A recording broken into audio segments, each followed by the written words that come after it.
Hi there, thanks for coming back to the channel. My name is Pitt. I make videos about marketing, business and crypto so that you can grow your business, increase your profits and increase your portfolios. The title for today's video is, Should Avalanche be in your portfolio? Keep watching and I'll give you my thoughts. Before we get into this for today, let's start with the housekeeping. So I'm going to put my socials on screen now. Make a note of those usernames. Contact me there, send me messages. I'll be happy to correspond with you there, communicate with you there. Please feel free to follow me there. It's come to my attention that not everybody is a subscriber. So I'm going to put a visual on screen now. You can see there's a lot of people who are not subscribed to the channel. So if you find value in this video or any other video I have on the channel, please subscribe and turn on the notifications so you don't miss any of the uploads. Okay, got all of that done. Now let's get into this. I'm going to switch from the webcam view to the screencast view, and then we talk about Avalanche, and then I'll come back and wrap up at the end as usual. I've opened CoinMarketCap, and just to show you the position of Avalanche, see it's Avalanche is number 10 and it's currently $88.87. It's up 9.5% on the day. It's the 15th of February 2022. I should start with an overview of Avalanche. Avalanche is a layer 1 blockchain platform for decentralized apps and custom blockchain networks.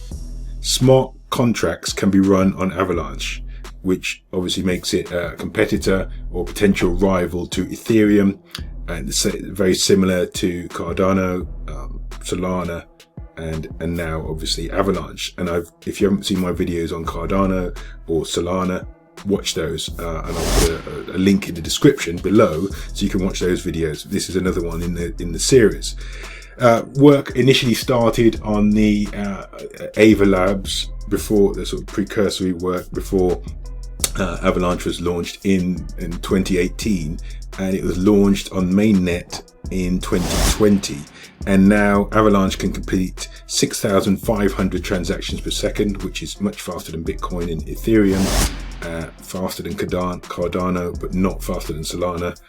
As I say, watch those other videos and you can compare and contrast for yourselves. Now, we should look at leadership. Leadership is very important for projects, and if you're just new to the cryptocurrency space, imagine this, that if you're thinking about investing in a project, if you cannot see the people behind the project, that's a potential red flag in most circumstances. So sometimes that's referred to as other people doxed, other names, the founders in the public domain or not. If they're not, you may be putting your money to a venture that's not set up correctly, and then maybe no due diligence, and you might not have any recourse if there are any problems and your money disappears. So something to bear in mind. Now let's continue with our analysis of Avalanche. The leadership is very important. So the next point after the sort of background is the leadership. The leadership for Avalanche is provided by a Cornell University professor, and I'll try and pronounce all of the names. So his name was Emen Gun Sira, and here's a picture of him.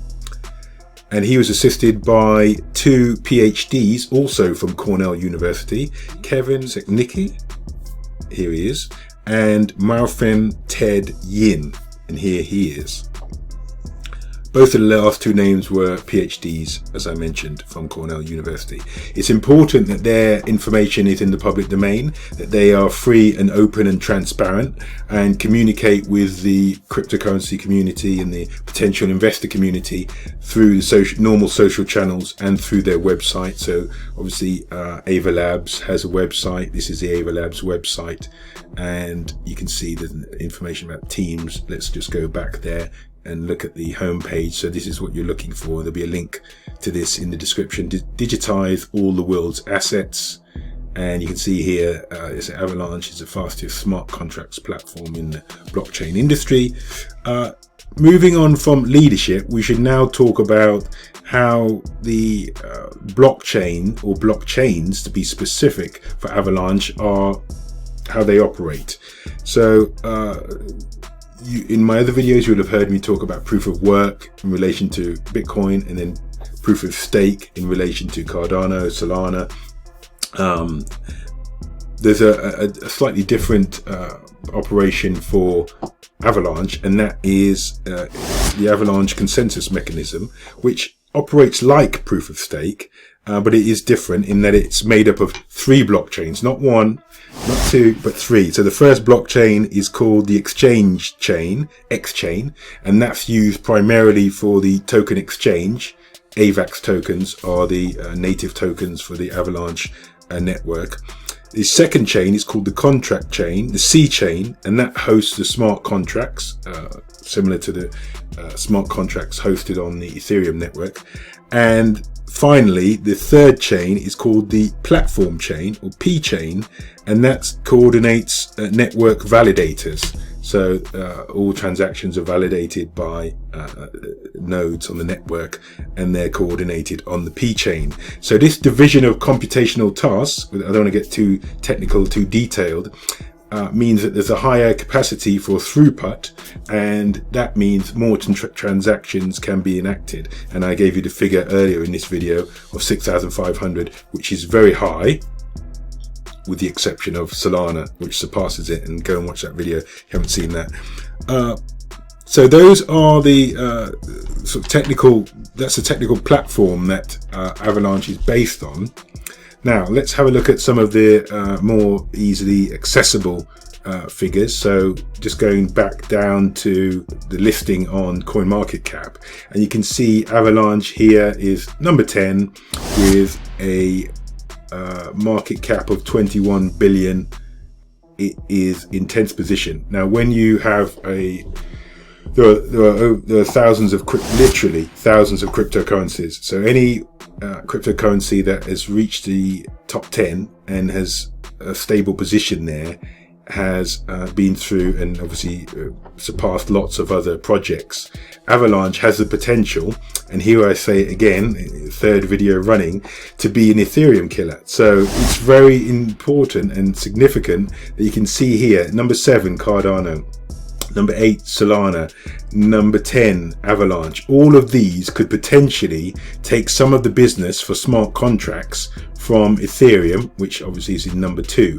That's the importance of these projects. That's why I've made a dedicated video about all 3 of them, because more than likely one of them will be the winner in terms of taking some market share of smart contracts based projects from Ethereum. And Ethereum has had this quite long and historical problem now with high gas fees, congestion on the network, congestion on the blockchain, and very high gas fees. And so people are looking for solutions, and it's my view, this is not financial advice, this is not investment advice, that one of these 3, Cardano, Solana, or today's Avalanche, will be the chief beneficiary of those problems that have been on Ethereum. Okay, because of the way that the blockchains are set up, 3 blockchains for Avalanche are set up. The transaction times are quick and the transaction fees are low. So it is beneficial from that point of view as well.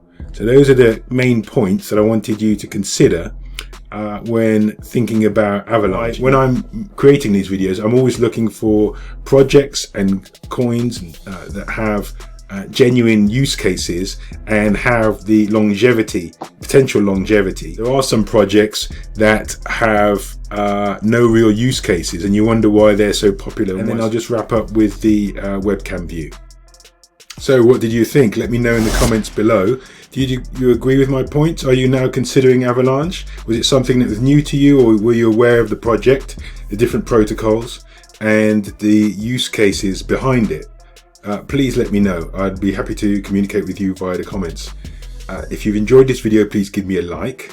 Click on one of the 2 thumbnails to watch another video from me. And I look forward to speaking to you next time. Thanks. Bye bye.